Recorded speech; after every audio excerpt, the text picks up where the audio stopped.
आप लोगों ने सुना होगा अक्सर जो होता है कभी भी किसको दबाया जाता है, कमज़ोर पक्ष को दबाया जाता है। जैसे जब ब्रिटिश सरकार के टाइम पर जब कानून बने तो उस टाइम पर जैसे सिखों को छोड़ के, मुस्लिम भाई को छोड़ के किस पक्ष को दबाया उन्हें, कौन पक्ष आखिर कमज़ोर, उन्होंने कहा हिंदू पक्ष। तो सारे कानून किस पर बने, हिंदुओं के ऊपर बने। तुम नहीं शादी कर सकते हो एक छोड़ के, और जितने भी हिंदू मंदिर से होगा ट्रस्ट लिया जाएगा, जितने भी हिंदू मंदिर से कमाई होती है तो किस पर जाती है, वो सरकार के पास जाती है, ना कि व्यक्ति विशेष का अधिकार नहीं होता है। जैसे आप गुरुद्वाराओं का ले लो तो उनका जितना भी चंदा किस पे जाता है, वो सारे समाज में जाता है, वो अपने चंदे का खुद इस्तेमाल करते हैं। जैसे मस्जिद वाले भी खुद अपने चंदे का इस्तेमाल करते हैं। लेकिन हिंदू धर्म को ही क्यों दबाया गया, तो आज की जो मेरी कहानी है इसी पर आधारित है। आखिर क्यों हमारी उत्तराखंड की महिलाओं को इतना अपवित्र बताया गया, तो उस पर कहानी प्रकाश डालने से पहले मेरे चैनल का इंट्रो। उत्तराखंड घूमूलो क्या टिहरी क्या मुनशारी, उत्तराखंड घूमूलो क्या टिहरी क्या मुनशारी। हाचू हाचू हाचू हम पहाड़ी नीचू। हर हर महादेव, जय वीरकारा बजरंगी। आप सभी के ऊपर महादेव का आशीर्वाद और बजरंगबली की कृपा हमेशा आपके कुल में बनी रहे। नमस्कार दोस्तों, मैं हेम आपके खुद के YouTube चैनल में मैं आपका स्वागत करता हूं। और यह चैनल आपका अपना चैनल है। यदि आपके पास भी कोई सैमजू से जुड़ी हुई सच्ची कहानी और सच्ची घटना है तो आप मुझे शेयर करें और हम जन जन तक लोगों के पास फैलाएंगे। तो दोस्तों, आज से 1 साल पहले एक सवाल डाला था, तो वो सवाल का जवाब मुझे आज तक नहीं मिला। बस लोगों ने अपने हिसाब से मतांतर देते हुए, किसी ने बोला स्त्रियां अशुद्ध होती हैं, किसी ने बोला ये होता है, किसी ने ये, मतलब हर तरीके से क्या बोला, अपने धर्म को बचाने के लिए या अपने उनको बचाने के लिए एक नई कहानी गढ़ते रहे और आगे बढ़ते रहे। और हमारी स्त्री और हमारी माताएं और हमारी बहनें जो बोला जाता है, देखो शुरू से ही मतलब एक कमज़ोर पक्ष बोला जाता है, क्योंकि हर घर में जो स्त्री होती है वो लक्ष्मी का रूप होती है, लेकिन उसे रहना दूसरे पर ही निर्भर पड़ता है। जैसे जब पति कमा के लेकर आएगा तभी तो लक्ष्मी होगी। हालांकि हम कह तो देते हैं घर की लक्ष्मी कौन है, स्त्री है, लेकिन उसे किस पर निर्भर रहना पड़ता है, अपने पति पर निर्भर रहना पड़ता है। तो पति घर के जो कानून बनाता है तो उसको उस दायरे में रहना पड़ता है। तो वैसे ही यहाँ पर क्या हुआ, हमारी घर की स्त्रियों को क्या करा गया, कानून के तहत बांधा गया। और इतने कानून, और जैसा जिसने बोला उनको एक कमज़ोर पक्ष मान के दबाते रहे, और वो परंपरा हमारे दर पीढ़ी चलते रही। तो इसमें मैं थोड़ा सा एक कहानी भी रख देता हूँ दोस्तों, क्योंकि मैंने उस टाइम पर भी रखी थी, आज भी रख रहा हूँ। क्योंकि 6 बंदर होते हैं, 6 बंदर होते हैं तो एक सीढ़ी लगाते हैं। तो एक बंदर जब ऊपर जाता है तो उसको सारे बंदर पकड़ के, जब वह बंदर ऊपर जाता है तो ऊपर से पानी फेंक देते हैं कुछ लोग। तो दूसरा बंदर जाता है तो दूसरा बंदर भी जब ऊपर जाता है तो सारे बंदर ऊपर से फिर पानी फेंक देते हैं। तो अब क्या होता है, जब तीसरा बंदर जाता है तो सारे बंदर उसे पकड़ के उसे मारने लग जाते हैं। अब क्या होता है, उसमें से एक बंदर को ऊपर खींच लेते हैं। तो जब नया बंदर आता है तो वो भी उनको देखता है, तो जैसे ऊपर जाते हैं तो उसको पकड़ के फिर वो सब मारने लग जाते हैं। तो अब उसमें से फिर एक बंदर गायब कर देते हैं। तो कितने बचे, 3 पुराने बचे, 2 नए बचे। तो अब जो आते रहते ऐसे करते करते क्या हो गए, एक टाइम पर सारे पुराने बंदरों को हटा देते हैं और नए बंदर आ जाते हैं 5 के पास। अब उसमें से किसी को ये पता नहीं है ये क्यों होता है, किस लिए होता है, क्या होता है, लेकिन क्या है, अपने हिसाब से वो बंदरों ने एक एक नई कहानी गढ़ना स्टार्ट कर दी कि यार ये ऐसा होता है, ये ऐसा होता है, ये ऐसा होता है, ये ऐसा होता है। तो अपने हिसाब से कहानी गढ़ते रहे और ये सारी चीज़ें चलती रही। तो दोस्तों, उसी प्रकार से जब मैंने ये सवाल डाला तो हर किसी ने नई नई अपनी कहानी गढ़ते रहे। किसी ने बोला इतने बड़े होते हैं, किसी ने बोला ये होते हैं, किसी ने बोला वो होते हैं। तो इसका मतलब स्त्रियां बहुत छोटी होती हैं, इसका मतलब तो यही हुआ, अगर कोई बड़ा होगा तो स्त्रियां बहुत छोटी होती हैं। तो दोस्तों, मैं हमेशा बोलता हूँ, मैं हमेशा सत्य का साथ देता हूँ, सत्य के अलावा कुछ नहीं। बहुत सारे भाई लोगों ने, जैसे मैं उन भाइयों का कोटि कोटि धन्यवाद करता हूँ जो हर हमेशा मेरे सपोर्ट में रहते हैं, और जो भाई मुझे कुछ सिखाना चाहते हैं मैं उनका भी धन्यवाद करता हूँ। ऐसा नहीं कि मेरी उनसे कुछ ना कुछ उनके दिमाग में, देखो मैं इतना बोलना चाहूँगा क्योंकि ये खिचड़ी इतनी बनी हुई है, अगर मैं यहाँ पर अगर इसका समाधान नहीं देता हूँ तो जो हमारे मेरा चैनल सभी देखते हैं, बुजुर्ग लोग भी देखते हैं, उन्हें ज्ञान, हमारे यूथ जनरेशन के जो बच्चे देखते हैं तो उनके दिमाग में ये बहुत सवाल के प्रश्न घूमते हैं और उनके सवालों का उत्तर कोई नहीं देता। तो इसलिए मैं उनके सवालों का उत्तर देना भी इसमें उचित समझता हूँ। शायद मेरे बड़े भाई लोगों को लगता होगा कि यार ये चीज़ बकवास है और ये चीज़ तो हमें पता है, ये चीज़ नहीं बतानी चाहिए थी, सीधा कहानी बताए थे तो बेटर रहता। तो आप लोगों को शायद ये चीज़ पता होगी, लेकिन हमारे यूथ जनरेशन तो उनको अगर यहाँ पर से हम लोग नहीं समझाएंगे, क्योंकि हमारे बुजुर्गों ने हमको बताया और हम अपने यूथ जनरेशन को नहीं बताएंगे तो वो निराधार होते रहेगा आगे को। मेरी मतलब अपने मुंह बढ़ाई वाली बात नहीं, मेरी कहानी सुनकर जो दिल्ली से लोग आ रहे हैं और वो अब अपने गांव के जो झगड़िया हो रहे हैं उनका मुंह बंद कर दे रहे हैं। मतलब ऐसे ऐसे आप मैं सोच रहे हो कि हे मजाक कर रहा है। मेरे पे यूट्यूब में, इंस्टाग्राम पर मैसेज आ रहे हैं और लगातार फेसबुक, टेलीग्राम, मैसेंजर पर आ रहे हैं कि सर हमने जब से आपका, आप पढ़ भी लो, मेरा कमेंट भी दे रहा हूँ मैं, सर जब से आपकी वीडियो देखी तो मेरे को हमारे घर के इष्ट मतलब तुरंत उनकी शक्तियों का एहसास हो गया है और अब हम किसी के पास भी जा रहे हैं तो बेधड़क बोलते हैं। मतलब एक निरंतर प्रयास और पहल के तहत ही हो पाया है। तो उसी प्रकार मैं आज के क्रम में आगे बढ़ता हूँ। हमारा जो उद्देश्य है कभी किसी को नीचा दिखाना नहीं होता। कभी भगवान महादेव या कोई भी ले लो, कभी ये नहीं चाहेंगे कि किसी को नीचा दिखा के हम श्रेष्ठ बने। महादेव इतने बड़े भगवान हैं, स्वयं शंभु, उनको अर्धनारीश्वर बोलते हैं। भगवान विष्णु, कभी देखा किसी स्त्री का अपमान करते हुए भगवान विष्णु को? कभी नहीं करा भगवान विष्णु ने, कभी किसी स्त्री का अपमान नहीं करा।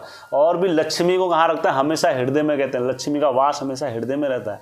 जब स्वयं हमारे विष्णु और स्वयं शंभु और स्वयं देवादिदेव, स्वयं पवन पुत्र हनुमान, चाहे कृष्ण भगवान ले लो, कोई भी ले लो, हर हमेशा नारी को सर्वत्र पूजा है। तो आज हम मतलब हमारे पहाड़ में किस मानसिकता पे जी रहे हैं मुझे समझ में नहीं आता है।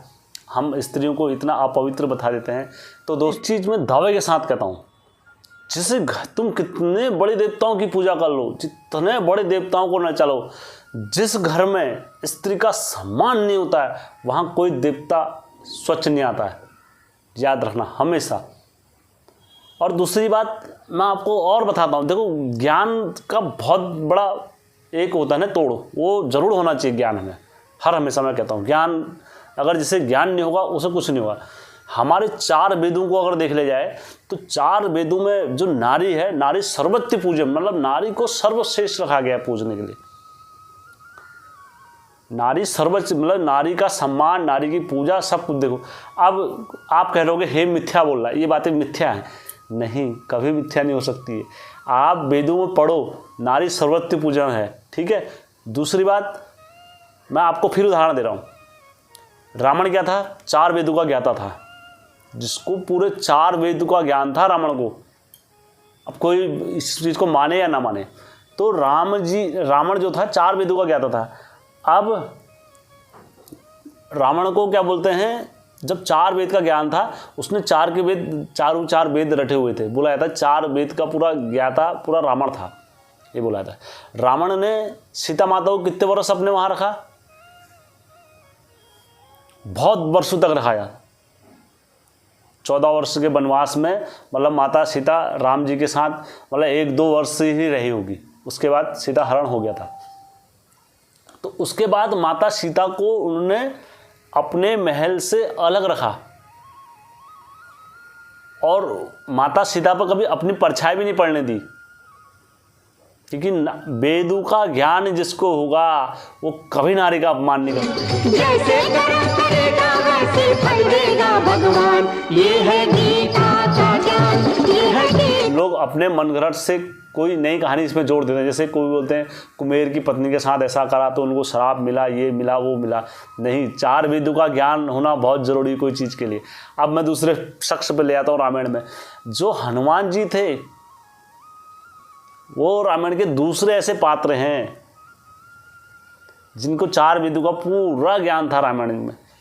तो उन्होंने नारी के पाँव से, चाहे कोई भी नारी हो, पाँव से कभी ऊपर नहीं देखा, उनका चेहरा नहीं देखा हनुमान जी ने। सबको माते कह के ही प्रणाम करते थे, कहते थे माँ। कोई भी स्त्री आ जाए दुनिया की, उन्हें माँ ही बोलते थे। दूसरा प्रमाण यहाँ से मैंने आप लोगों को दे दिया, क्योंकि ये भगवानों से दे रहा हूँ मैं आपको। भगवान विष्णु का भी दे दिया, शिव जी का भी दे दिया, यहाँ पर मैंने असुरों का भी दे दिया। अब जिसको ज्ञान नहीं होगा तो वही नारियों को यहाँ से दलिद्र बताएगा, क्योंकि हमारे भगवानों ने कभी नारी का अपमान नहीं करा, ठीक है, और नहीं आगे भी करेंगे हमारे भगवान ऐसे। बहुत सारे लोगों ने मुझसे बोला, जब मैं कहानी डालता था, मैंने पहले डाली थी, तो उस टाइम पर मुझसे बोलने लोगों ने, तेरे को ज्ञान नहीं है, तेरे को ये नहीं है, तेरे को वो नहीं है। लेकिन मेरे को उनका कभी किसी की बात का बुरा नहीं लगा, क्योंकि मैं एक कमेंट से ही समझ जाता हूँ इस व्यक्ति का कितना ज्ञान है। आप जो मुझे कमेंट लिख के भेजते हो तो मैं उससे समझ जाता हूँ कि ये व्यक्ति का कितना ज्ञान है और ये किस हद तक मुझसे बोल सकता है, ठीक है।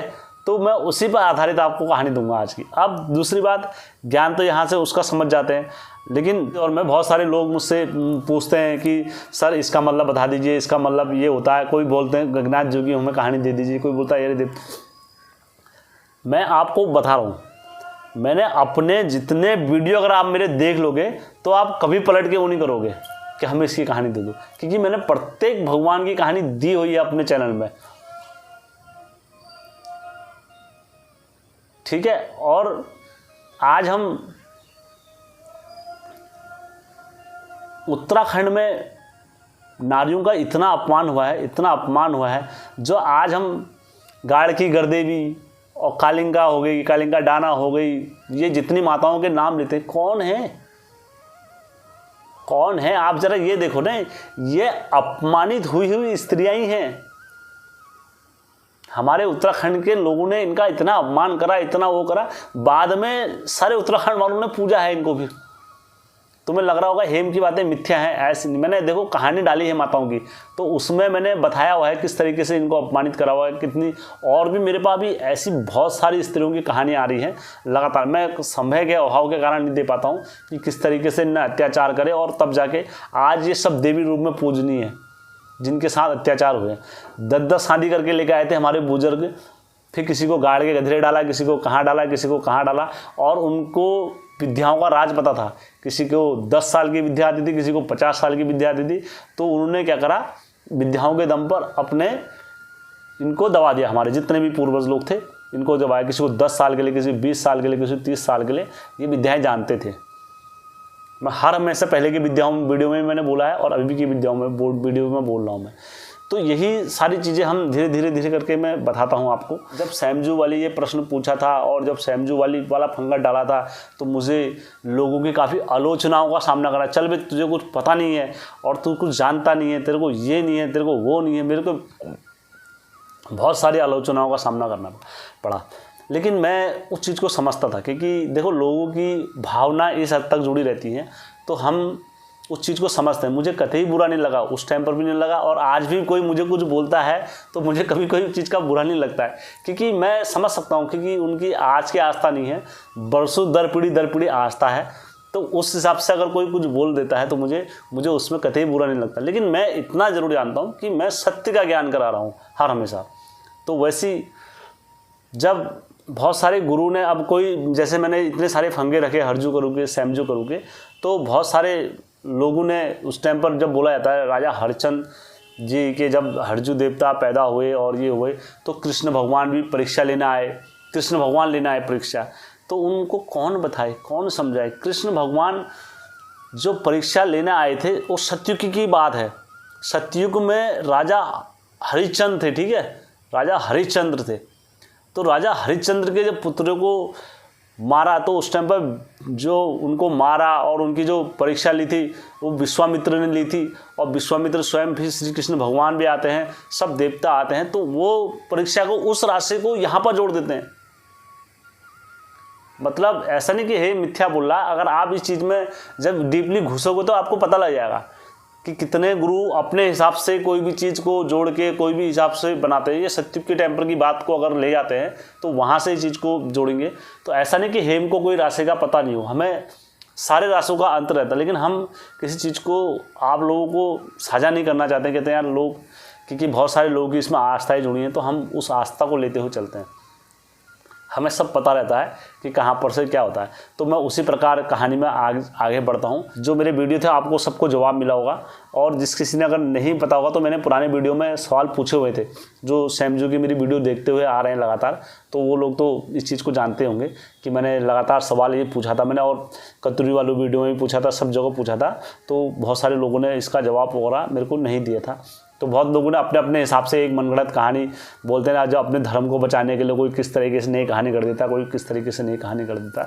तो उसी प्रकार से मैं आज ही जो मैं वहाँ पर गया, मैंने दरअसल मैं 2000 इस चीज़ में मेरा काफ़ी लंबे समय से एक वो चला, रिसर्च चला, तब जाके मैं इस चीज़ में आपको बीच में रख रहा हूँ। मैं दरअसल 2021 मैं सैमजू देवता के जब मंदिर गया था, धांकरदुड़ी के सैम राजा के मंदिर गया था, तो वहाँ मैंने सर्च करा, न्योले में भी गया, सब चीज़ में। तो वहाँ पर जाने के बाद मैंने सर्च करा, पंडित लोगों से काफ़ी मैंने पूछा इस विषय में, तो वही आपके बारे में जानकारी मैं रख रहा हूँ। और वहाँ के अगल बगल के लोगों से मैंने पूछा, क्योंकि मेरी आज से नहीं जिज्ञासा काफ़ी लंबे समय से है कि अगर ये चीज़ें होती हैं तो क्यों, आखिर क्या इसके पीछे रीज़न क्या होगा। तो यही चीज़ें मैं आप लोगों के बीच में रख रहा हूँ। दोस्तों, जब हमारे सैमजू झाकड़धुणी में चले गए थे तो वहाँ पर बोला जाता है, क्योंकि जोगी सन्यासी जो होते थे पहले, वो कपड़े हपड़े कभी नहीं पहनते थे, वो निर्वस्त्र ही घूमते थे। तो हमारे सैमजू वहाँ पर निर्वस्त्र घुमा करते थे, क्योंकि जो नागा बाबा होते हैं, जो सन्यासी होते हैं, जो कुछ होते हैं, इसके पीछे एक रीज़न होता है। ये निर्वस्त्र घूमते हैं तो बोला जाता है इनका भगवान से ये संबंध होता है, ये बाबा हो गया और ये भगवान हो गए, तो ये संबंध होता है इन दोनों का बीच में।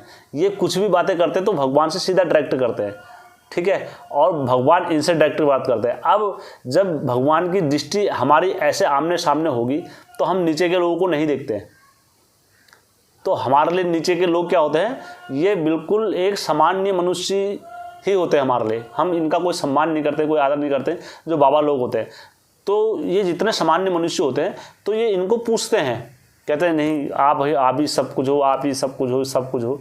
तो ये निर्वस्त्र मतलब घुमा करते थे बाबा, वहाँ पर निर्वस्त्र रहते थे, नंगा निंगाड़ी फकीर जोगी बोलते हैं ना ऐसी, तो ये निर्वस्त्र घुमा करते थे। तो बोलते हैं वहाँ पर सत्य ऋषि रहते थे, सत्य ऋषि रहते थे। तो सत्य ऋषियों की जो पत्नियां थी वो जल भरने जाती थी, वहाँ पानी का जो नोला है नीचे, वहाँ जल भरने जाते थे। तो जल भरने जाते थे तो जल भर के वो आते थे। ऊपर क्या थे, ऊपर हमारे सैमजू थे, सैमजू महाराज। अब वो ऐसी नंगा निंगाड़ी थे। तो उन्होंने जब इनको देखा स्त्रियों ने, तो स्त्रियाँ इनको देख के बिल्कुल आश्चर्य वो रह गई, चंबो रह गई। उन्होंने कहा यार ये मतलब ऐसा जो मतलब क्या है, आदमी है और ये हमारे सामने जानबूझ के नंगा है, ये सो करके। उन स्त्रियों को लाज लज्जा सब अपने ऊपर आ गई। तो उन्होंने अपने पतियों को बोला, उन्होंने कहा स्वामी ऐसी ऐसी बात है, एक आदमी वहाँ पर है और नंगा खड़ा है और ये इससे कोई लाज लज्जा कुछ नहीं है। तो जब उन्होंने देखा वहाँ पर, तो देखने के बाद उन्होंने क्या करा, भरा कमंडल में जल, उन्होंने कहा जा तूने लिंग दिखाया हमारी बीवियों को, तो तू लिंग रूप में ही यहाँ पर स्थापित हो जाएगा। तो खट से क्या हो गए, सैमजू लिंग रूप में ही वहाँ स्थापित हो गए। अब जब सैमजू जब लिंग रूप में स्थापित हो गए वहाँ पर, तो दोस्तों इसका निर्धारण पूछा, उन्होंने कहा इसका निर्धारण कैसे होगा, क्या होगा। तो बोला जाता है देखो कोई भी किसी चीज़, देखो ऋषियों के श्राप से कोई नहीं बच सका। इसमें एक चीज़ याद रखना, हमेशा याद रखना, चाहे भगवान शिव जी हो तो उनको भी श्राप लगा है, भगवान विष्णु हो, विष्णु जी को भी श्राप लगा है, चाहे वो हनुमान जी हो तो हनुमान जी को भी श्राप लगा है, ठीक है। श्री कृष्ण भगवान है, श्री कृष्ण भगवान को भी श्राप लगा है ऋषियों का, ठीक है। भगवान राम जी हैं, भगवान राम को भी श्राप लगा हुआ है ऋषि को। ऋषियों के श्राप से कोई नहीं बच सका आज तक। अगर जिन्होंने ऋषियों ने जिसे श्राप दे दिया तो उसे भुगतना ही होगा। तब उन्होंने बोला ये तो महापाप हो गया है हमसे, अब कैसे सती गति होगी, क्योंकि उनने लिंग रूप में ही उन्हें स्थापित होने का वो दे दिया था श्राप। तो उन्होंने कहा यार इसका उद्धार कैसे होगा, क्या होगा। उन्होंने कहा कुछ तो वो होगा। तब उनने फिर देखो, उनने उस टाइम पर, ये मैंने कहानी सुनी है, ये कहानी वहाँ के लोगों से और स्थानीय लोगों से काफ़ी चीज़ करके ये सुनी है। तो बोलते हैं उनने जब कोई भी किसी को श्राप देते हैं तो उसे तारने का भी वो देते हैं। तो बोला जाता है तब उन्हें वहाँ पर श्राप देने के बाद उन्होंने कहा इनको जब कभी कोई यहाँ पर कुछ अनहोनी या कुछ ऐसा कुछ होगा तो तुम अपने स्वयं स्वरूप में आओगे और उसके बाद तुम्हारा यहाँ से उद्धार होगा। ठीक है, यहाँ से इतने बात वहाँ से पता लगी। उसके बाद सैमजू फिर इनको वचन देते हैं, मतलब कहते हैं आज के बाद मैं अपनी जो यहाँ पर मेरी जो धोड़ी लगेगी तो मैं किसी स्त्री का मुँह नहीं देखूंगा, और ना ही मेरी धोनी होगी वो धोनी पर कोई मेरी मतलब स्त्रियाँ आएंगे भी नहीं। ये सैमजू ने अपने मतलब स्त्रियों को वचन दिया है कि मेरी धोनी पे जो होगा, मेरी धोनी पर नई स्त्रियाँ आएंगी भी नहीं। तब जाके यहाँ पर से ये प्रथा मतलब बनी वहाँ के लोगों ने, तो वो चीज़ धीरे धीरे उनने बोला यहाँ पर स्त्रियों का आना मतलब वैध, क्योंकि सैमजू क्या थे, उनने वचन दे दिया था वहाँ पर से कि मैं आज के बाद किसी स्त्री का मुंह तक नहीं देखूंगा, और ना ही मैं किसी स्त्री को देखूंगा, और ना ही मैं किसी स्त्री को मेरी जो धोनी होगी नहीं मेरी वो स्त्री पर कोई मेरी धोनी पर नहीं लगेगा। तब बोला जाता है कि सैमजू की जो धोनी होगी वो बहुत ही पवित्र करके रहती है। तो वहाँ पर बोला जाता है स्वयं जो डंगरिया भी नाचेगा तो वो भी जो धोनी लगी होगी सैमजू की, तो वो भी मतलब मुंह बंद करके नाचेगा और सैमजू की धोनी पर अपना मुंह वो नहीं करेगा। इतनी पवित्र बोली जाती है सैमजू की धोनी। और वहाँ पर बोला जाता है सैमजू की धोनी पर जोगी और जो भी असली मतलब होंगे तो वही वहाँ पर नाचने आएंगे। और सैमजू की धोनी के जो फेरे, चाहे कोई कितना बड़ा डंगरिया हो, वो 3 फेरे से चौथा फेरा नहीं कर पाता है। 3 राउंड मारेगा, 3 राउंड के बाद वो बैठ जाएगा खुद ब खुद, सैमजू की धोनी के डंगरिया। तो दोस्तों अब इस कहानी को चाहे तुम मेरी मनगढ़ंत बोल लो या सत्यता के प्रमाण पर रख लो, कोई चीज़ का मैं इस चीज़ को ये नहीं कह रहा हूँ कि ये प्रमाणित ही है कहानी, क्योंकि ये दर पीढ़ी सुनी हुई कहानी है। और ये कहानी मैंने सोचा, देखो ये मेरे को उस टाइम पर पता लग गई थी, तो मैंने उस टाइम से सवाल पूछा है आप लोगों से, तो आज तक मतलब इस चीज़ का कोई प्रमाण और कोई साक्ष्य कोई किसी को मतलब ये चीज़ का बता नहीं पाया है। तो दोस्तों एक प्रयास के कारण ही मैं इस कहानी तक पहुंचा हूं और काफ़ी लंबे संघर्ष के बाद पहुंचा हूं। तो मैंने कहा आज आप लोगों के पास ये बात साझा करी जाए, और इस कहानी में कहीं पर भी अगर आप लोगों को लगे कि यार मिथ्या है कुछ भी है, तो आप मुझे उस साक्ष्य और प्रमाण पेश कर सकते हैं। तो दोस्तों जो कल की कहानी आएगी मेरी, वो कतरू करूँ में और हरजू करूँ में लड़ाई का क्या राज है और क्या बैर है और कैसे ये लड़ाई हुई है, क्या हुआ है, तो कल की जो सीरीज में आएगा मेरा उस पर बात होगी कल की सीरीज में। तो मैं आशा करता हूँ तो यहाँ तक आप लोगों को सारी कहानी का पता लगा होगा, और यहाँ पर कहीं पर मुझसे कमी या टूटी कुछ भी रह गई होगी तो मैं उसके लिए हमेशा क्षमा प्रार्थी हूँ। बोलो सैमजू महाराज की जय।